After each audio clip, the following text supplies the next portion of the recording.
Halos kalahati ng mga binigyan ng libreng eye check-up ng GMA Kapuso Foundation sa isang eskwelahan yung nakitang may grado na ang mga mata. Ikinababahala yan ng mga espesyalista at ang isa raw sa nakikita nilang ugat niyan, sobra-sobrang paggamit ng gadget.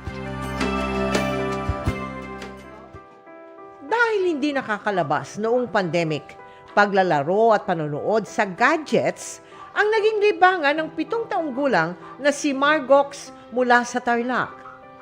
Dahil halos buong araw babad ang mata sa gadget, lumabo na ang paningin ng bata at hirap na rin makapagbasa. Napansin po ni teacher na biglang bagal po pala ng sulat niya. Kaya ganun ko po siyang pina-check dito sa eye center. Doon ko na-trace na ma'am na mataas yung astigmatism niya tsaka yung grado niya sa mata, ma'am. Dahil sa sobrang paggamit ng gadgets, marami kami nakitang mga bata na medyo lumala ang kanilang paningin. Yung mga iba na nagko-complain na laging masakit ang ulo. Yung iba naman, laging pumipikit at kumukurap yung mata. Yung pinakamihirap doon yung pagtaas po ng grado. Ayon sa Philippine Society of Pediatric Ophthalmology and Strabismus, ang labis na paggamit ng gadget ay madalas na nagre-resulta sa digital eye strain. May muscle sa mata yan napapagod rin yan. Minsan sumasakit ang ulo ng mata ng mga bata. Kaya para maiwasan ang digital eye strain, narito ang dapat gawin. Payo rin ng doktor. Sundin ang recommended screen time para sa mga bata.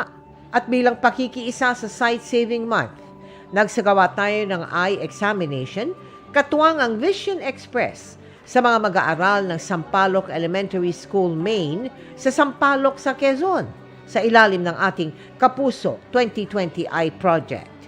Na-check po natin is almost 98 students. Ranges po niya is 5 to 14 years old po. So, yung kabuuan po natin na nakita na may grado po o may diferensya po sa mata or sa vision po nila, 40 out of 98 students po. So they're in school, so pagka nagbabasa po, doing their homework, pag nasa bahay, yung insufficient na light, yun po, nakaka-cause din siya ng yung grado po sa mata natin.